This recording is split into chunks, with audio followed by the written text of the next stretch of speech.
دعائیں قبول ہوتی ہیں اور ہر کسی کی قبول ہوتی ہے، دیر لگتی ہے پر اللہ اس پر کن ضرور فرماتے ہیں۔ آج میں ایک لڑکی کی اسٹوری شیئر کر رہی ہوں۔ وہ کہتی ہے، میری 6 سال کی محبت تھی اور اللہ نے ہم دونوں کو ایک ساتھ کر دیا، یہ صرف اور صرف میری تہجد کی دعاؤں کا صلہ تھا۔ وہ کہتی ہے کہ میں گاؤں کے اسکول میں پڑھتی تھی، ایک لڑکا بھی اس اسکول میں پڑھتا تھا۔ پڑھائی کے دور سے ہی وہ مجھے پسند کرتا تھا۔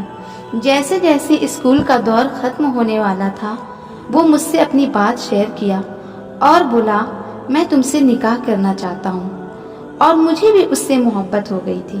اس لڑکے کا گھر میرے گھر سے کچھ ہی دوری پر تھا اور وہ لوگ بہت غریب تھے۔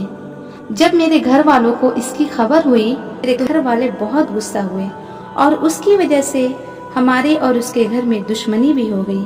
میرا اسکول جانا بند بھی ہو چکا تھا۔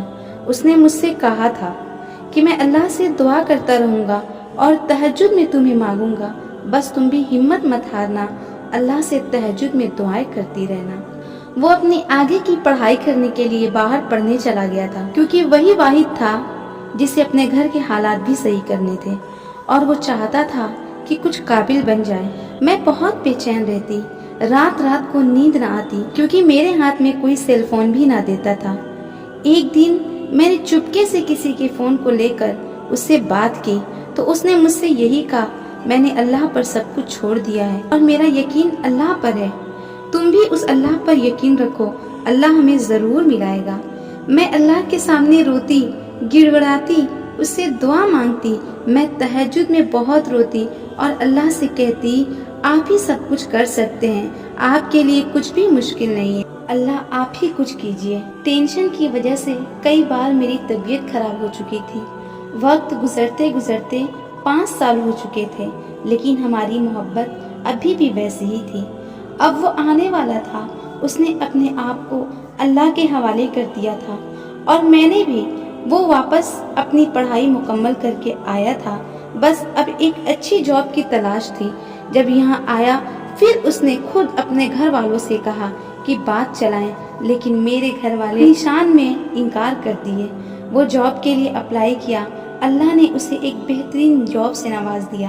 اتفاق سے میرے گھر میرے بڑے ابو آئے تھے، انہیں یہ ساری باتیں پتہ چلی تو انہوں نے کہا، لڑکا کیا کرتا ہے؟ تو بتلایا گیا ابھی اس کی باہر جاب لگی ہے اور وہ وہیں رہے گا۔ میرے بڑے ابو نے اس سے ملنے کا سوچا اور خود اکیلے گئے، اس سے ملے اور کسی کو ادھر کچھ بھی خبر نہ تھی۔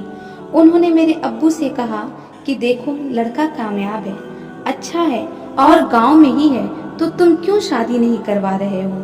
تو میرے ابو اور غصہ ہو گئے اور بولے کہ کتنی لڑائی اور کتنی دشمنی ہوئی ہے، آپ کو کیا پتا، اور ہم ان کے گھر کیوں جائیں؟ لیکن میرے بڑے ابو نے انہیں پھر سمجھایا اور کچھ مہینے کے لیے اس بات کو ٹال دیا۔ پھر میرے بڑے ابو نے کہا کہ لڑکا بہت اچھا ہے اور میں اس سے ملا ہوں، شادی کر دو، کیا ہو جائے گا، میں رشتہ لے کر چلے جاؤں گا، تم کو کوئی بات نہیں کرنی، میں کر دوں گا، تمہاری طبیعت بھی ٹھیک نہیں رہتی ہے، زندگی کا کوئی بھروسہ نہیں، جلدی سے اپنی بیٹی کی شادی کر دو اور اس فرض سے ادا ہو جاؤ۔ پتہ نہیں اللہ کا کیا کرم ہوا کہ میرے ابو کا موڈ بدلنے لگا۔ پھر میرے بڑے ابو نے بات کی اور ان کے ماں باپ کے پاس گئے، ان سے کہا تو ان کے ماں باپ بولے کہ میرا ایک ہی بیٹا ہے اور وہی گھر چلاتا ہے، اس کی خوشی سے بڑھ کر ہمارے لیے کچھ بھی نہیں ہے۔ پھر یہاں کے لوگ بھی مان گئے اور وہاں کے لوگ بھی۔ اس کے بعد اللہ نے ہمارا نکاح کر دیا۔ دیکھیے 6 سال بعد دونوں ملے، اللہ نے انہیں ملایا، تو آپ کیوں گھبراتے ہیں؟ آپ بھی انتظار کیجیے۔